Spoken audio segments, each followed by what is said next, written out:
Y yo me quedaba en la casa con mi hijo, porque en ese tiempo tenía una hija y caminando y otra en brazos. Tenía 18 años en ese tiempo. Queríamos tener una parte donde vivir y mi hermano me dijo, ¿sabéis que de la forestal, de la Selco van a tomarse un terreno que está desocupado, que son puros árboles y todo eso? Y así empecé a venir acá al cerro, a una toma que se hizo. Se implementó el tema de Selco con el tema de la construcción del puerto de Maguillines. Entonces, claro, ahí hubo un gran boom de trabajo y también el comercio se activó porque había que, a esos más de 10.000 trabajadores, había que hospedarlos en algunos lados, aparte que las empresas, tanto las forestales como las industriales, armaron campamentos. Al llegar muchos trabajadores, el precio de las viviendas se dispara y el déficit que existía ya no se le hace imposible a la gente que arrienda poder obtener alguna vivienda. Entonces Constitución se llena de gente en muy poco tiempo y con gente con harto capital político. Y cuando tú pasas a tener 20.000 habitantes, bueno, empiezan a aparecer la necesidad de la vivienda y ahí comienzan, digamos, a construirse poblaciones, a haber tomas de terreno. Primero, ellos se unieron con unos universitarios y me encontraban en el día con los niños, porque yo venía con los niños. Y en ese tiempo se usaba de compañera. Compañera, ¿necesita algo? Parece que eran del MIR porque tenían unas banderas negras que traían y pusieron banderas negras y las banderas chilenas. Tienen que haber sido del MIR. Vecinos comunes y corrientes, personas de Constitución sin casa, se unen a este otro grupo que también son sin casa, pero tienen otro interés también político y se toman estos terrenos. Y ahí todos los que vivían en esta manzana se hacían las reuniones para ver cómo lo podíamos comprar el terreno y cómo hacer casitas. El otro grupo más politizado no está en lo mismo, sino en agitar y en tomarse todo el terreno. Se hacía juego, yo le calentaba la comida a los niños donde hacíamos juego, o íbamos a la olla común. Pero acá no había calle, no había cómo subir los paneles para armar mi casita. Y entonces la empezamos a traer con carreta, con huellos para arriba. Y ahí armamos nuestra primera media agüita. Ni con vidrio, las ventanas eran como con puertas nomás al principio. Entonces igual hay que ver que conlleva un gran desarrollo desde que se empiezan a reunir hasta que se la toman en pleno invierno. Aquí a la Selco íbamos a buscar agua, o a las casas abajo más vecinas. A veces los daban agua, porque como éramos de toma, porque éramos mal venidos, más encima le pusieron Vietnam heroico. Le pusieron Vietnam heroico a la toma. Entonces no éramos muy bien vistos para algunos, po. Y los jóvenes que andaban, como les digo yo, universitarios, ellos andaban pendientes, que no les faltara el azúcar, los remedios para los niños. Y así se va supliendo. Y la luz eléctrica después va llegando a posteriores, o dan en un poste y los demás se van colgando al poste y así como todas las tomas irregulares finalmente. La toma era bien divertida porque en la noche hacían grupos y tenía una contraseña porque había mucha gente gente más de plata, entonces querían que no los tomáramos este terreno, los querían echar para afuera. Entonces hay una lucha entre grupos paramilitares de Patria y Libertad que vienen aquí a acosar a los vecinos. Entonces los vecinos, para tratar de defenderse, existe el mito de que hay armas acá. El hecho que reventaban no sé qué, botellas creo, para que pensaran que tenían armas y no habían armas. Había una gobernadora de la API que era muy amarilla, le decían en ese tiempo. Y la gente está enojada, entonces los obreros marchan y se toman la gobernación y imponen a su gobernador, que es Arturo Rivero Blanco, que es un obrero topógrafo. Y que claro, en ese tiempo eran bien revolucionarios, y ¿para qué estamos? Se hacían las marchas acá, por la Selco salían. No hay homo, la culpa es de los movios, así parece que decía. Cómo una historia local te puede ayudar a explicar una historia nacional o incluso mundial. Pero la necesidad de la vivienda también siguió. Y ahí surgieron las tomas, algunas organizadas, otras no tan bien organizadas y algunas tomas absolutamente irracionales. Los primeros habitantes de ese sector de ahí de la Manuel Rodríguez, casi todos eran trabajadores del campo que llegaron ahí a vivir cerca de un recinto que era del agua potable. Y así se forjó prácticamente. Además, a esa toma llegaron gente de distintos sectores de Curicó, de otras poblaciones, por ejemplo, poblaciones que desaparecieron. Se hundieron las casas en esos años porque no existía una estructura de canales. Entonces ese canal siempre ha pasado por esa población. Esta sede se ocupó de albergado y la sede chica, porque la sede chica que teníamos al lado nosotros era un policlínico. Y este barrio había sido hecho en una cooperativa para otras personas. Y como hubo esta necesidad tan grande que se salieron los ríos, como dice el vecino, los canales, vinimos a parar todos de acá. Todas de madera, forrada por un puro lado nomás, piso de cemento y sin cielo, sin ninguna cosa. Las casas se veían todas, unas a otras, y había poca agua, un pilón cada media cuadra aproximadamente. No había electricidad y no había baños porque eran pozos techos que estaban en el fondo de nuestra casa. Nos costaba un poco, bueno, generalmente lo gentaba porque antiguamente sentía el empleo mínimo. La mayoría en el campo y en la construcción, por decir un 70% más o menos. Y las mujeres, nada, acá la mayoría nada. Había gente acá, familia, que hacían juegos ahí en el comedor, en el suelo nomás, y ahí se calentaban todo. Ya los más pudientes usaban carbón, po. Los años de niñez eran muy bonitos acá en la población. Tú podías salir hasta las 11, 12 de la noche, andabas jugando a las bolitas por los pasajes entre medio y no había ningún problema. El vecino de la casa al lado cuidaba a los demás niños. Entonces, en sí, los padres mismos se sentían protegidos entre ellos. El corretepillo, el pacorreo, con el trompo a la calita. Sí. De esa esquina allá a la otra esquina de allá, hacíamos como 200 metros jugando así y por las piedras. Entonces teníais toda la mano. Yo recuerdo correr por esa cancha, de jugar a los pistoleros con el resto de los niños. Se basó muy bien. Y se compartía, y habían competencias de poblaciones también. Sí. Llegaban equipos, 100 equipos, 80 equipos de baby fútbol a jugar acá. La cancha que estaba a los pies del salón fue hecha por los propios vecinos. Le iban pagando a 2 maestros y socios del club le iban a ayudar cada fin de semana o cada atardecer hasta que terminaron la cancha. Y campeonatos de fútbol también hacíamos, las juntas de vecinos eran entretenidas porque se peleaban quién iba a ser el presidente. Era bastante politizado, sí, el tema de las juntas de vecinos eran prácticamente una elección política. Pero nunca se vio ese mala intención, que yo soy de democracia cristiana, yo soy de comunista, yo soy acá, no. Acá no había UDI porque éramos todos de clase social baja y más que baja algunos.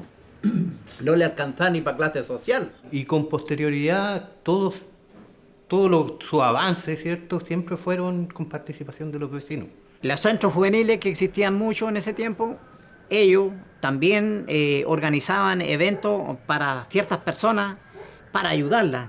Si fallece alguien, ahí estamos todos. O está enfermo, ahí estamos todos. Y acá, esta casa que era de mi papá, era el núcleo de la SOR de septiembre del Partido Socialista. Ellos creían en la idea de Salvador Allende, que quería hacer una revolución con empanada y vino tinto, que fue la única en el mundo. Nosotros no tuvimos que ver ni con Rusia, ni con Cuba, con nada. Eran ideas hacia la criolla, de nosotros nomás. Resulta que aquí Patria y Libertad voló un oleoducto.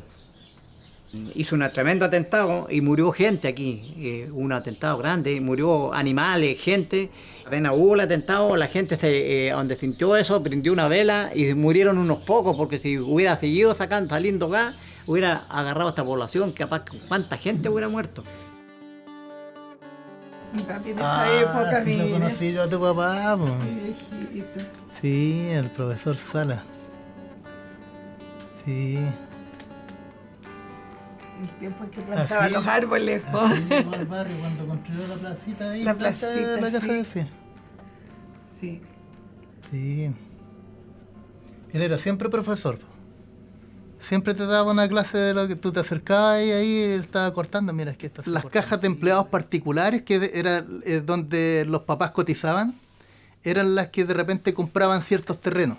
Y ahí es como se construyen el sector 1 Corby, por ejemplo, el sector autoconstrucción, y este otro sector más que era como de empleados públicos. Hay una parte también de carabineros. Es un barrio como construido, ¿ya? Hay iluminación, hay calles pavimentadas. No había más que darle vida a los espacios públicos que habían. Era llegar a algo lindo, pues llegamos a algo bonito. Que tener casa propia yo creo que era el sueño de muchos y muchas. Los vecinos y vecinas construyeron una pequeña cancha. Yo como niño chico veía todo el movimiento que había y me gustaba mucho porque los vecinos que tenían camiones van al cerro a buscar ripio, ¿cierto? Maicillo, todos los niños pasando de una casa a otra, ayudando a llevar agua. Y cuando llegamos nos dimos cuenta que la casa era súper chiquitita y nosotros veníamos un grupo grande, somos 4 hijos, pero además venía una hija putativa, más la persona que nos cuidaba a nosotros. Mis papás trabajaban de tiempo completo, los 2 profesores básicos. Mi papá, yo no sé cómo lo hizo porque mi papá sostenía una familia, en total éramos 9. Él era talabartero, trabajaba en una suelería en San Javier y yo en realidad no sé cómo lo hizo para hacer tantos malabares de negocio y juntar las lucas para construir rápidamente 3 piezas. Eran muy bonitas las casas, se veían muy lindas, todas pintaditas iguales, pequeñas sí, pues para los grupos familiares que había acá, tan numerosos, eran pequeñas. No voy a decir los nombres de la familia, pero sí habían algunos que eran 11 y construyeron una pieza más. Yo me acuerdo, por ejemplo, de la familia de los Patapata, que eran 21. Y aunque faltaban recursos, las familias se las buscaban porque en ese tiempo la alternativa del trueque también existía. Pero sí en el otro sector de la Independencia, cercano a la escuela, habían familias que eran bien precarias y también familias numerosas. Y se empieza a repartir leche en los recreos. Y ahí uno notaba las familias que tenían más complicaciones económicas porque había niños que estaban esperando, pero ansiosos, la leche. Mis compañeras de derecha botaban la leche que nos entregaban.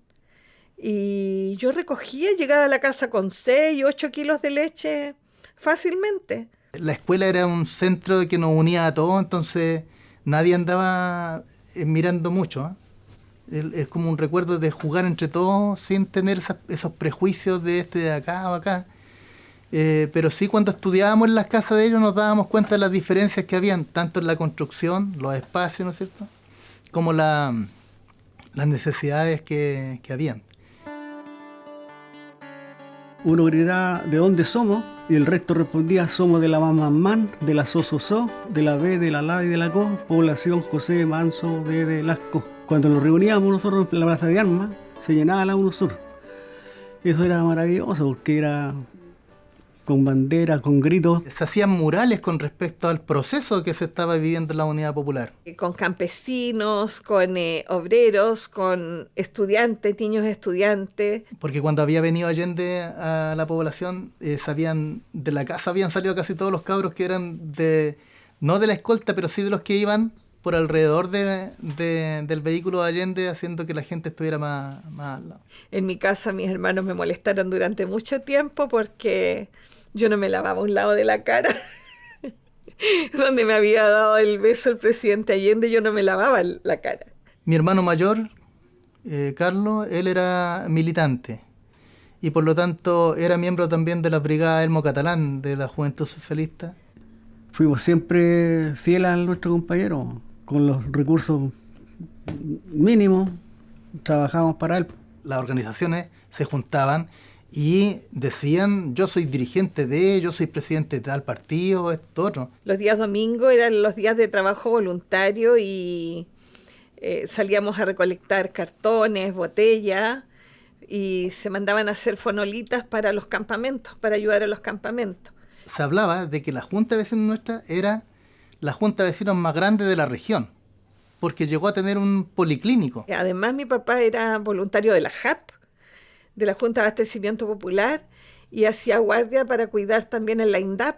De mucho antes que asumiera nuestro compañero presidente, ya se estaba manejando y pensando de que no podía ser que estuviera un socialista a ocupar en la presidencia. Había una campaña orquestada de de que los grandes empresarios de este país escondían las cosas.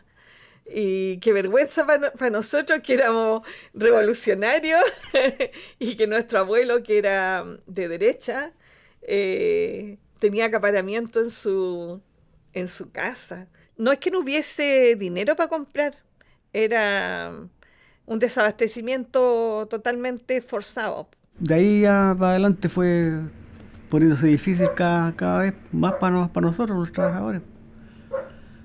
Pero nosotros lo asumíamos nomás y teníamos que salir adelante como sea. A partir de este momento, damos paso a una red provincial y nacional de radiodifusión de las Fuerzas Armadas. Y el 11 de septiembre, cuando se supo del golpe de Estado alrededor de las 8 de la mañana, 8:30 yo creo, mientras los dirigentes, junto con el gobernador Arturo Rivero Blanco, hasta ahora desaparecido, se está delineando el qué hacer, cómo defender al gobierno popular, que era la instrucción que había, que se tenía. Que en Constitución se marchó el 11 de septiembre, marchó el gobernador y todo, llegaron a la plaza y se decidieron a defender la ciudad y todo. Y luego la represión viene a llegar tipo 13 de septiembre. Se demora un poco, pero fue rápida, profunda y muy focalizada y bien dura. Entonces acá los líderes de la toma sufren la cárcel, la prisión política. Yo vivía aquí mismo. Yo voy saliendo y llego ahí al 8 y llega un militar con la metralleta ahí y me dijo, ¿para dónde hay? A trabajar. No, hoy día no trabaja nadie. Cuando llegó el gobierno militar, esa población se ensombreció prácticamente. Las patrullas militares hacían nata, todos pasaban por ahí. Se rumoreó en todo Talca de que la Manso Velasco iba a ser bombardeada.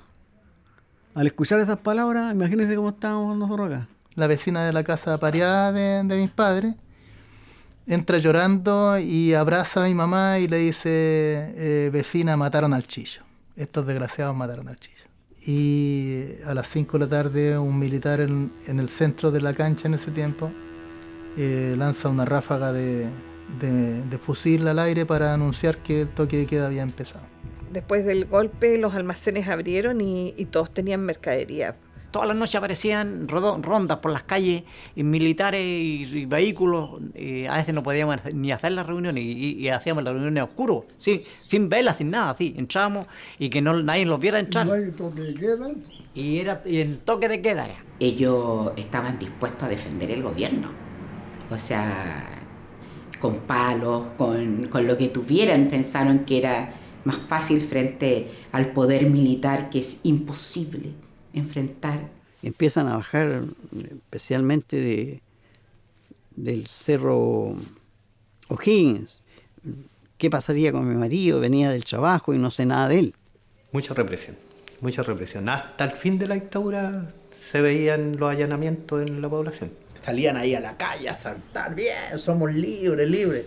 Y después cuando pasaron revisando todas las casas, no dijeron nada, ustedes decían que ustedes eran libres, igual nomás todos para adentro, una patada en el poto y le dieron vuelta a las camas, le rompieron las cosas igual.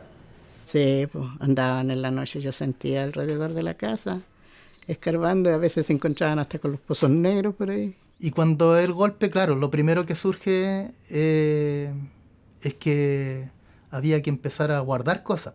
Mi papá como que nos enseñó a guardar todo y a guardar la memoria. Y nos costaba deshacernos de algunas cosas. Entonces yo me acuerdo de chico quemando papeles con el pelo chamuscado porque me acercaba mucho al fuego. Documentos, principalmente. Documentos reveladores de inscripciones de dirigentes, militantes y todo. Lo que vamos todos nosotros con el Miguel eran buenas. Siento el olor de las revistas, de la tinta de las revistas, sí. Teníamos la biblioteca completa de Quimantú. Triste pensar en que tuvimos que quemar tanta cosa.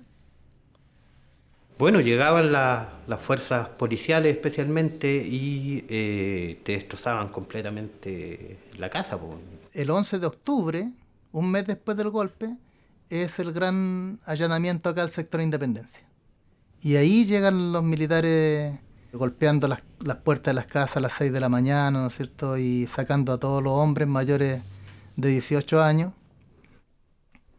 Y nosotros chicos viendo salir a nuestro padre y a nuestro hermano mayor en paños menores, ¿no es cierto?, a la plaza, y el espectáculo o lo más duro que era ver a tanta gente que traían por los pasajes, con las manos en la nuca, apuntados por fusiles con militares que les van obligando a mantener el ritmo del paso y a mantenerse en silencio, y a quien habla algo, un golpe, una patada, lo sacaban de la fila, lo tiraban al suelo. Yo había salido más temprano con mis dos hermanos más, digamos que me siguen, los mayores de los hombres, y había quedado el más chico. Y él, cuando sacaron a mi papá desnudo del baño, y él le pregunta, nunca se le olvidó a mi madre que él le pregunta, ¿usted va a matar a mi papito? Sacaban a personas de la fila y las echaban al camión. Y nosotros ahí cruzando los dedos que a nuestro padre y a nuestro hermano no lo sacaran. Ahí estaba el diario de la mañana, que ya no está ya ese diario. Ahí salían los bandos a los que llamaban para ir al regimiento y a los que perdíamos el trabajo, porque nos quitaron el trabajo. Y mi papá fue al regimiento. Y un vecino, milico, que era de la CNI, lo sacó y le dijo, profesor Salas, váyase a su casa. Era como bando militar, hay que escucharlo. Que comparezcan en el regimiento a las 5 de la tarde. De lo contrario, serán fusilados en el acto. Eso lo escuché yo, sí. No es mentira mía, porque yo lo escuché. Por lo menos yo el 13 de septiembre me presenté, porque estaba en la nómina de las personas que había que presentarse, mi padre y yo. La situación de los compañeros del MIR y de los anarcos sindicalistas fue diferente. A ellos los buscaron, los encontraron, los tomaron y algunos no sabemos todavía del paradero de ellos. Los conocí en el momento y ya no me acuerdo de ellos porque se los llevaron, nunca más volvieron. Y la cárcel se llenó de personas, algunos que tenían algunas ideas políticas y otros simplemente inocentes. Al motorista lo llevan a la piscina amarrado con los pies y las manos y lo llevan en la piscina.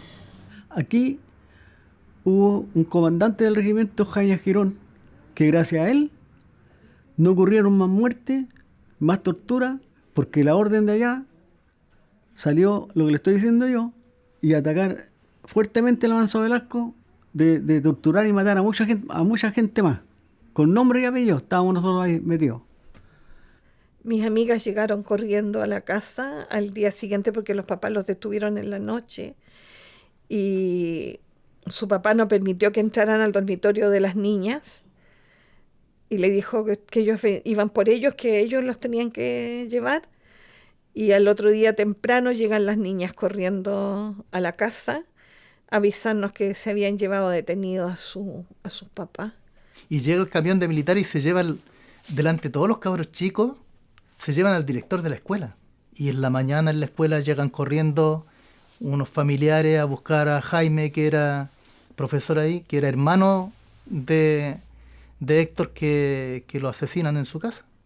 Es que a mi padre le tocó una parte súper difícil de ir a sacar la ropa de cama, los colchones ensangrentados de la casa, y con mi tío Jimmy los quemaron frente al cuartel de bomberos, frente a la casa. Esta población Manso Velasco es la única población que tenía un intendente regional, como fue mi compañero y amigo Germán Castro Rojas, torturado y asesinado por la dictadura. Pancho Lara del Pasaje 4 también. Mi hermano fue un idealista, comprometido con los cambios sociales de esos años. Tenían día de permiso allá de la moneda porque eran GAP, trabajaban al lado del presidente, y andaban de permiso, subieron del golpe, tomaron el vehículo, se fueron a defender a su presidente para allá, para Santiago. Y lo tuvieron en Curicó. Después lo enviaron a Rancagua y en Rancagua lo fusilaron. En la cárcel de Curicó estuvo hasta el 30 de septiembre detenido, bajo tortura, Mi padre cuenta que mi hermano perdió una cantidad de kilos estando preso, le habían cortado el pelo, no tenía uñas. Entre una infinidad de cuerpos en el Estadio Nacional, se pudo identificar por casualidad a mi hermano. Su cuerpo desnudo con impactos de bala, 3 impactos de bala en el pecho, uno en el frontal aquí que traspasaba todo su cráneo.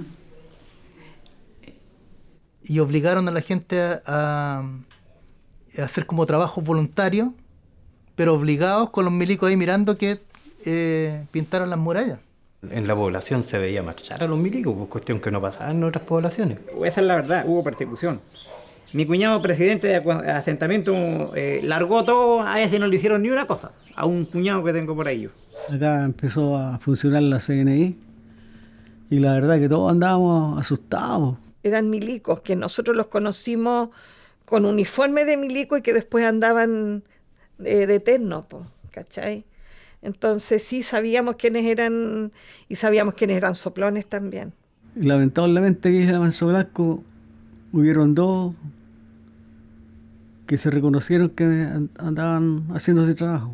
Eso de jugar en la calle, en los pasajes, de celebrar cumpleaños en la calle, todo eso murió con el golpe porque ya todo el mundo empezó a desconfiar de los vecinos. En todos los sectores, en todos los barrios, había una casa de seguridad. Que por cierto eran generalmente gente familiares de gente de Fuerzas Armadas.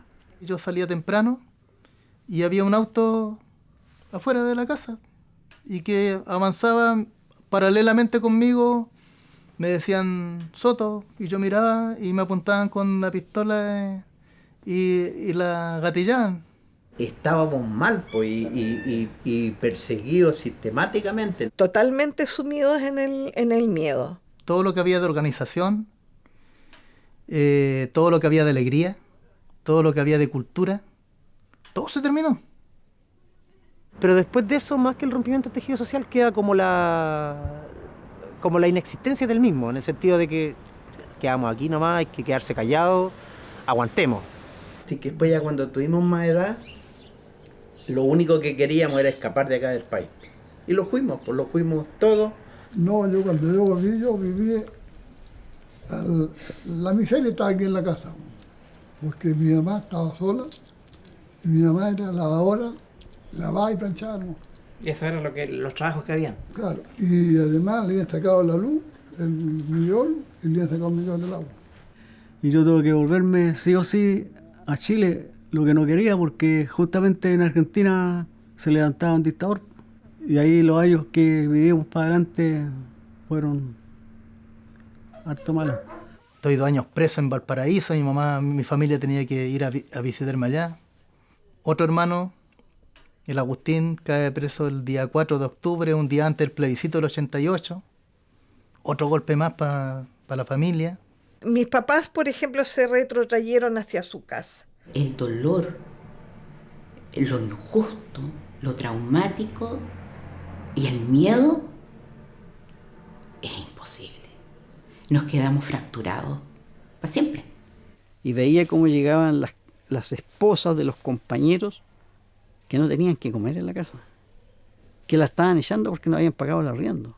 Ya se empezó a escuchar hablar del trabajo que estaba haciendo la Iglesia Católica, que en un principio guardó silencio y felicitó el golpe. Se dieron cuenta que estaban ocurriendo cosas que iban más allá de lo que ellos habían pensado. Porque había una mirada muy diferente de un grupo sobre su posición ante el marxismo, pero aquí dentro de la diócesis de Talca, la gran mayoría, junto con el obispo don Carlos, digamos, estaban en una posición de defensa y de cercanía a los oprimidos.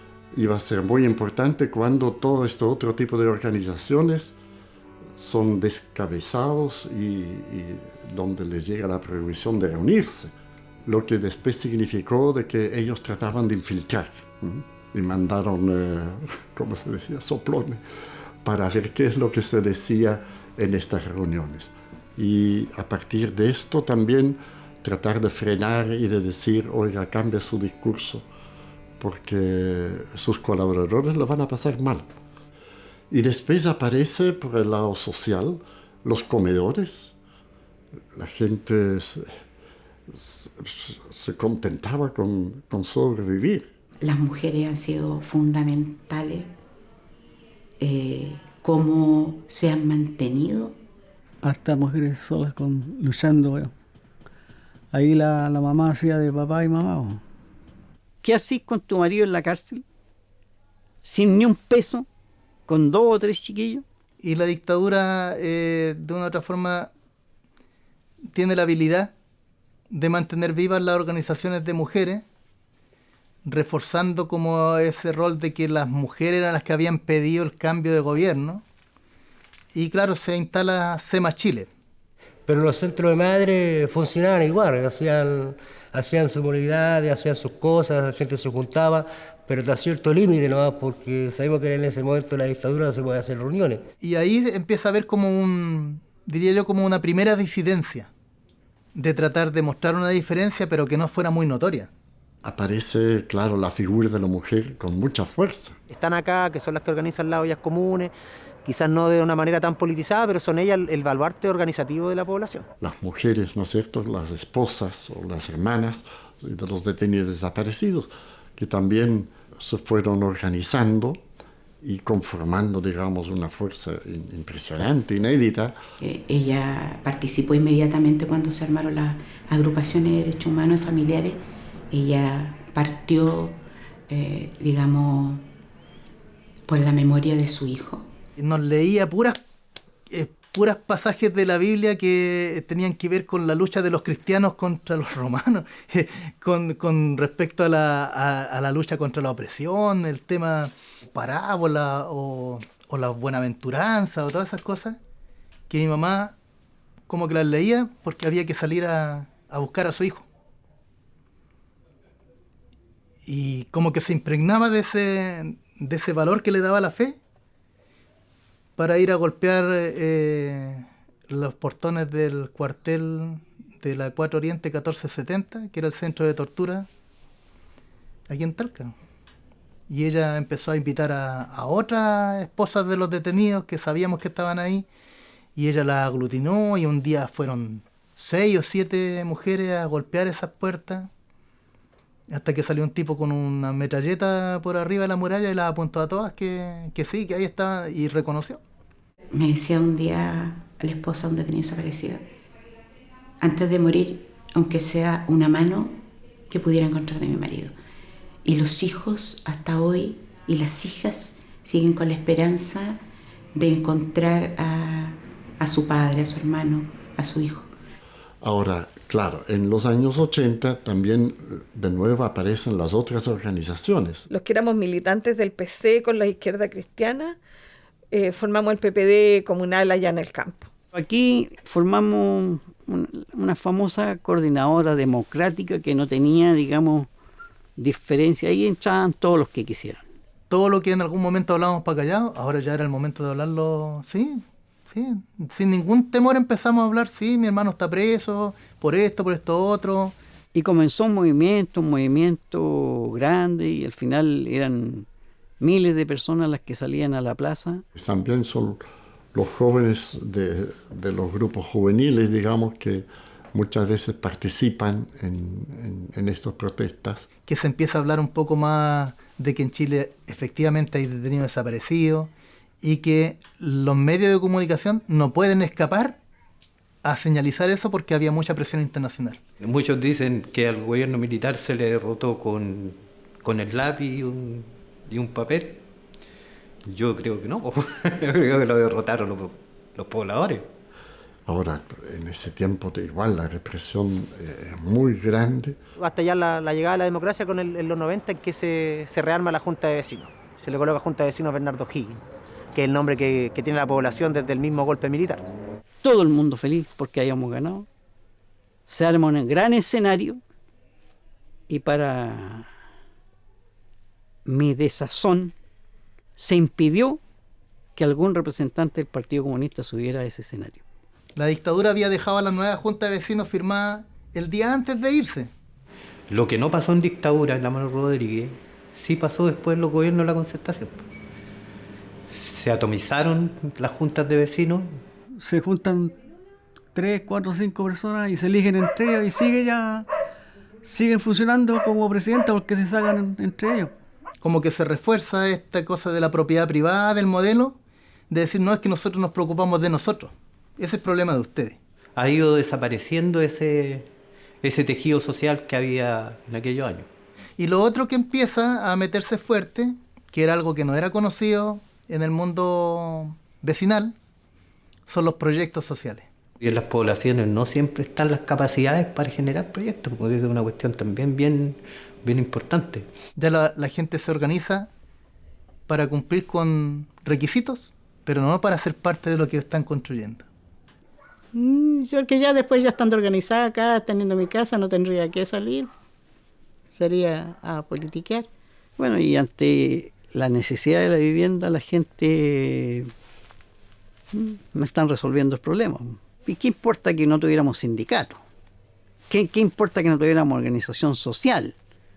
Si estábamos felices, teníamos democracia. Eso entusiasma a cualquiera, porque mucha gente después del exilio volvieron, y otros no pudieron volver porque ya habían hecho su vida ya. Hay una parte de la oposición que negocia con los militares, ¿no es cierto? Un proceso de transición, mantener la misma constitución, el mismo sistema económico, el mismo plan laboral, la AFP, todo eso, cuando se negocia todo eso, Pinochet seguía siendo el comandante en jefe del ejército, después iba a ser senador designado, no se llevaba a juicio a los criminales. Hoy día el Papa Francisco habla, ¿no es cierto?, quiero pastores con olor a oveja, porque eso se perdió en las últimas décadas. Fue un porrazo, pero absoluto. O sea, era pelear por cargos y yo veía eso en el partido político. El gran desafío de acá de la población es la organización propiamente tal. Hoy día ya está más abiertamente, ahora se pueden hacer grupos, se puede conversar, se puede analizar, se puede gestionar, criticar. Si bien la población es chiquita, tiene 175 casas, imagina, y tenemos 7 nuevas organizaciones en ella. Hace poco le estuvimos haciendo un trabajo acá al vecino yo, y sacamos unos tabiques y todavía había propaganda, ¿te acordás? Sí. Que la estuvimos viendo de esa época, pero ya era tan frágil, quemado por el sol y todo, porque como eran casitas bajas, que las tomamos y se rompían todas. Quisieron desaparecer la memoria, pero está en la piel, está en la emoción. Somos tierra de pescadores, de gente de esfuerzo y ¿por qué no sentirse orgulloso de eso?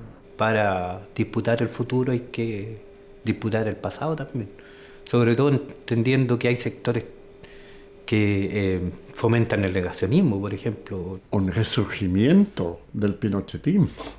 Ganó el individualismo, ganó el egoísmo, ganó el mercantilismo, y mi sueño es que algún día seamos capaces de derrotar eso. Siempre con la esperanza viva de conseguir un mundo más justo, un país más solidario. Me gustaría mucho que eso volviera a ser parte de la vida comunitaria. O sea, es difícil. Pero sería bueno y positivo que se pudiera lograr eso. Falta mucho que mejorar, sí, pero lo estamos logrando. Sí. Con la ayuda de todas las personas se puede lograr. Los que están en la calle, los encarcelados, tanto adulto mayor en soledad y abandonado. Yo todavía sigo trabajando porque las pensiones, ¿te saben? Tengo 69, estoy trabajando y pretendo trabajar 1 o 2 años más y nada más. Y no me falta mi hija con lo que trabaja ella con plantitas. Así que, ¿para qué pedir más? Para sobrevivir nomás, pues no se puede pedir más. Sentimos que no hemos avanzado en la búsqueda de terminar con la impunidad. Los más de 1000 detenidos desaparecidos que no se han podido encontrar es una herida que está a 50 años de este duelo eterno, está cada año más viva que nunca. No puede volver a suceder algo así. No lo podemos permitir. Y quienes lo hemos vivido, tenemos que resguardar, digamos, que esto no pueda pasar. Eso se quemó, pero no se olvidó.